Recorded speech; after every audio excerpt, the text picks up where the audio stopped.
त्रिकुटा का स्वर है।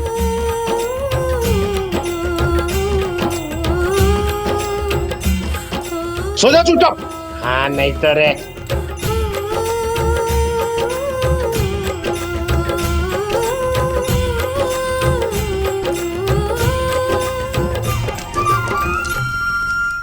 प्रणाम और आभार, आप सब यहाँ आए। आप सबको यहाँ देखकर बड़ा हर्ष हुआ। किंतु पंडित लोकनाथ ने कहा था कि रात के समय पूजा पाठ नहीं होना चाहिए, क्योंकि ये पहर भूत पिशाचों का होता है।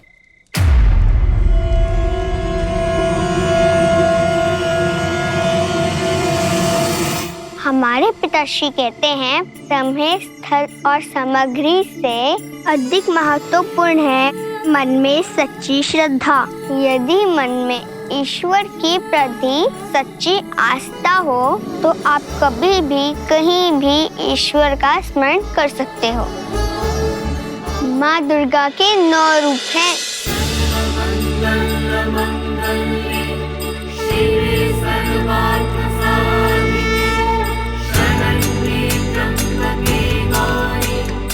वंदे वांछितलाभाय चंद्रार्क कृतशेखरां वृषारूढां शूलधरां शैलपुत्रीं यशस्विनीं।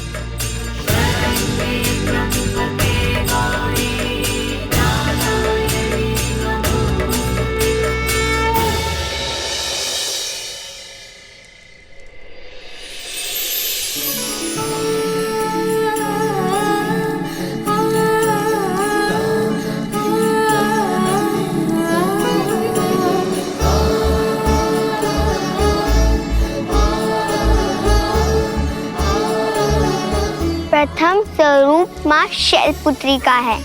माँ शैलपुत्री को सती भवानी, पार्वती और हेमावती के नाम से भी बुलाया जाता है। ये प्रकृति माँ का स्वरूप है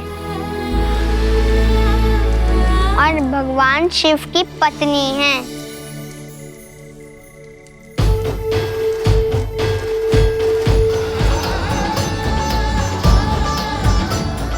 गणेश और कार्तिकेय की माता। पूर्व जन्म में इनका नाम था सती।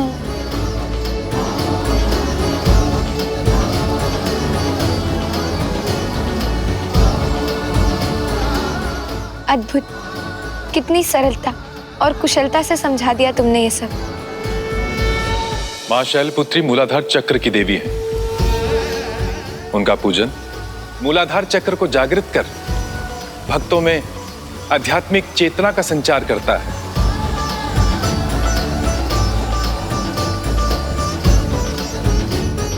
ये थी कथा माँ दुर्गा के प्रथम स्वरूप माँ शैलपुत्री की। माँ शैलपुत्री को हमारा प्रणाम।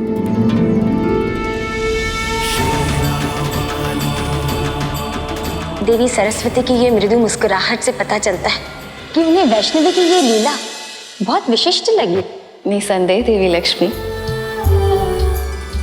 स्थान, काल, परिस्थिति चाहे कैसी भी हो, ज्ञान का आदान प्रदान हमें सदैव अत्यंत हर्ष देता है। और अपनी वैष्णवी का माँ दुर्गा की कथा इस प्रकार सुनाने की अनुभूति अद्वितीय है। इस आनंद को व्यक्त करने के लिए आज स्वयं सरस्वती के शब्द भी कम पड़ गए।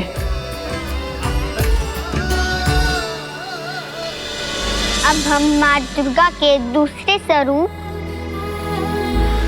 माँ ब्रह्मचारिणी की कथा आरंभ करते हैं।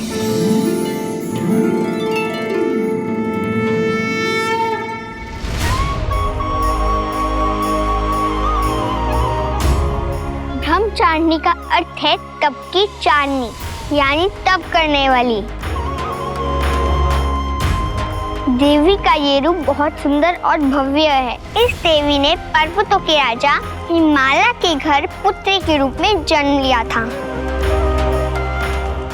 और भगवान शंकर को पति के रूप में पाने के लिए घोर तपस्या की थी। इस तपस्या के कारण इनका नाम तपस्वचारिणी अर्थात ब्रह्मचारिणी पड़ा। 1000 वर्ष तक इन्होंने केवल फल खाकर बिताए और 100 वर्षों तक वनों में मात्र शाक खाकर बिताए। क्षमा करना त्रिकुटा, किंतु इतने वर्षों तक भयानक वन में रहकर ना ब्रह्मचारिणी भयभीत नहीं हुई। मैंने तो सुना है ऐसे घने जंगलों में भूत पिशाच का वास होता है। वह भक्षण के लिए मनुष्य ढूंढते रहते हैं। यदि विश्वास अटल हो तो कोई भी संकट तुम्हारा कुछ नहीं बिगाड़ सकता। और महादेव को पाने के लिए देवी पार्वती का संकल्प भी अटल था, इसलिए उन्हें कोई भी बाधा रोक नहीं पाई। अब आगे की कथा सुनते हैं।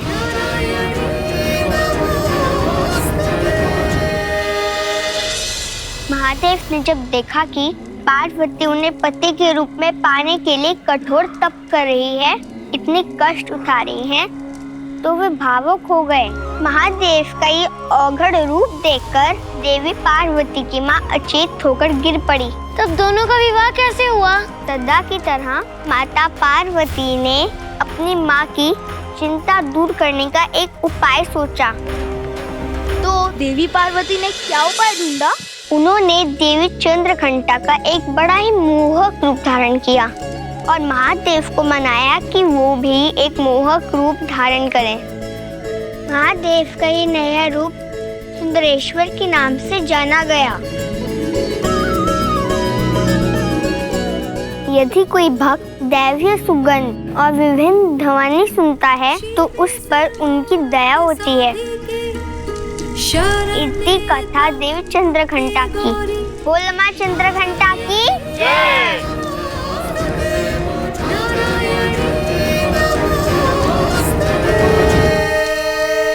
माता पार्वती ब्रह्मांड का प्रतीक है और शिवजी शून्य के, और दोनों मिलकर एक दूसरे को पूर्ण करते हैं।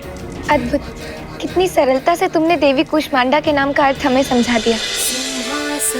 गता नित्यं पद्मश्रीता करद्वया शुभदास्तु सदा देवी स्कंदमाता यशस्विनी।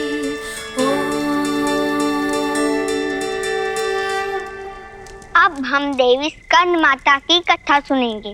आज से कई सदियां पहले एक असुर था, ताड़कासुर, जिसे ये वरदान प्राप्त हुआ था कि और कोई नहीं, केवल महादेव और माता पार्वती का अंश ही उसका वध कर सकता है। इसलिए माता पार्वती को मां बनना अनिवार्य हो गया। मानो कल ही घटित हुआ था ये सब। मातृत्व, ऐसा सुख जो केवल एक स्त्री ही अनुभव कर सकती है, ऐसा सुख जो केवल एक स्त्री के लिए सर्वोपरि है, मातृत्व का सुख।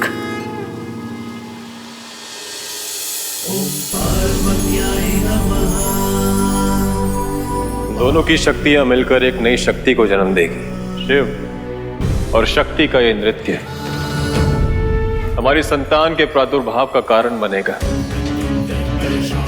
हमारे तांडव का ताप और आपके लस्य का लव सृष्टि में ताल की रचना करेंगे, और इसी ताल से एक ऐसी शक्ति का जन्म होगा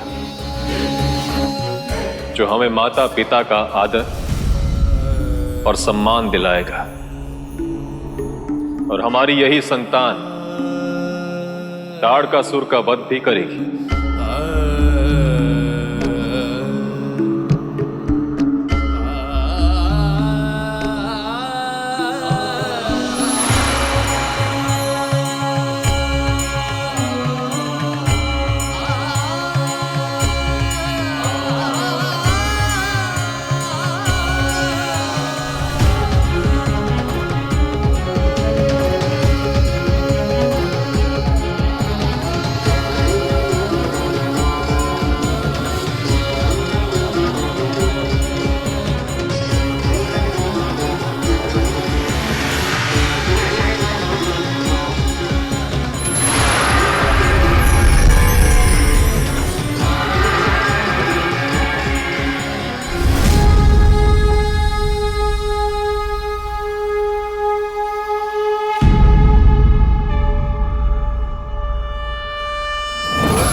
पार्वती और महादेव की शक्तियों के मिलने से कार्तिकेय का जन्म हुआ, जो पहले एक ऊर्जा के गोले के रूप में थे।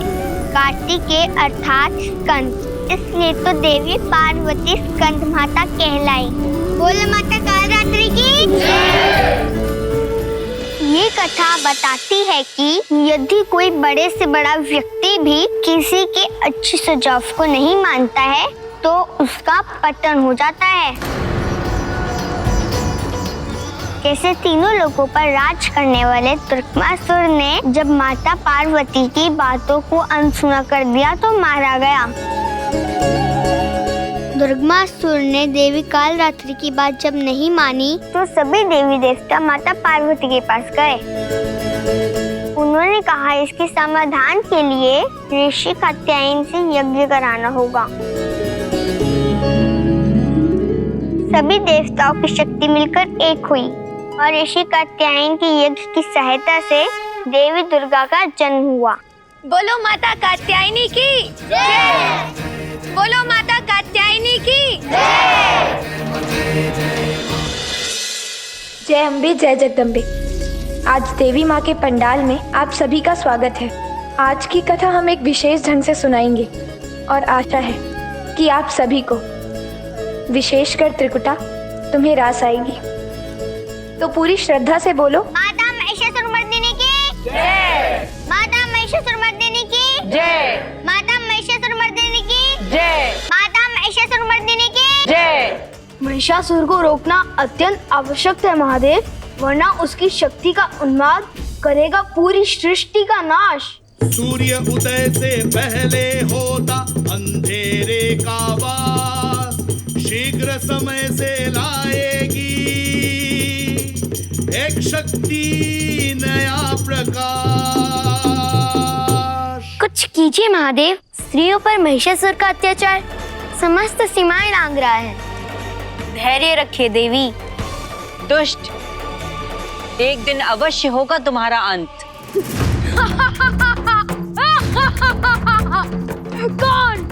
कौन करेगा मेरा अंत? हम करेंगे तुम्हारा अंत।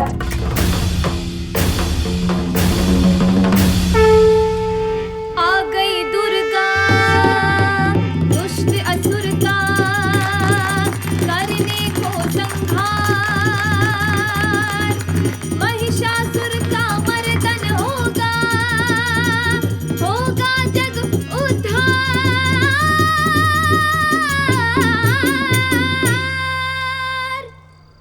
अबला मान जिसे तुमने लिया था ये वरदान, नारी शक्ति आज वही हरेगी तेरे प्राण।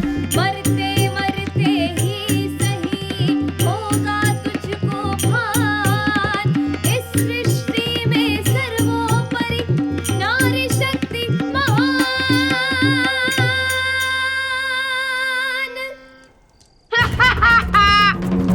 अच्छा, आजा आजा, मैं भी तो देखूं इस सबला में कितना बल है। माँ दुर्गा और महिषासुर में युद्ध हुआ आरंभ, आज हरेगी माता रानी दुष्ट असुर का दम।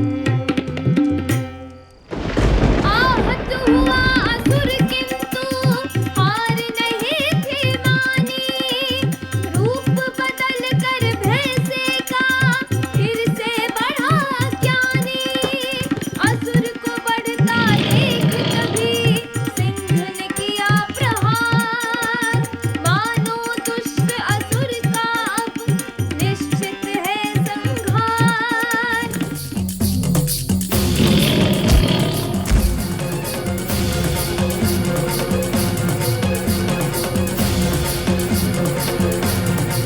अरे अग्नि, उदंड, अभिमानी, अब तुझे मिलेगा तेरा दंड। तूने अक्षम्य पाप किया है, इस धरती को कलुषित किया है, अब हम करेंगे इससे निष्पाप। भरने पाप को पाप विनाशिनी, आगे बढ़ती दुर्गति नाशिनी।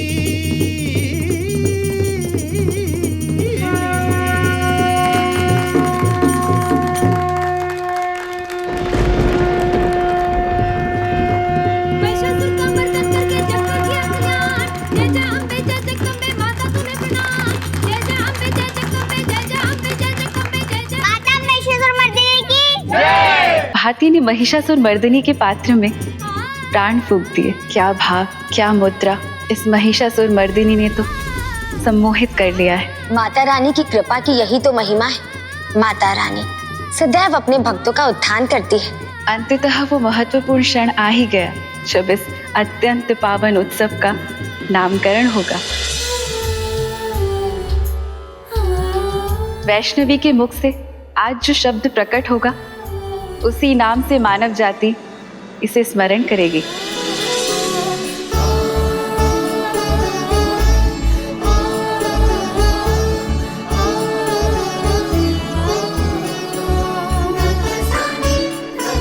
कब बताएगी त्रिकुटा नाम?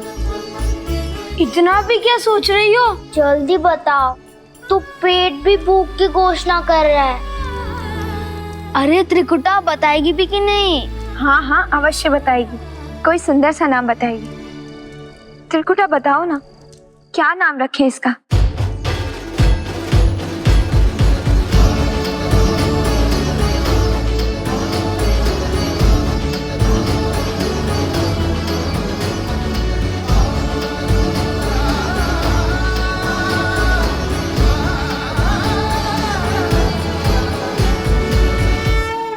जगराता। जगराता, जगराता, जगराता, जगराता, जगराता। ये हम क्या अनुभव कर रहे हैं? मानो हमारा रोम रोम सृष्टि का कण कण एक ही शब्द कह रहा हो। जगराता।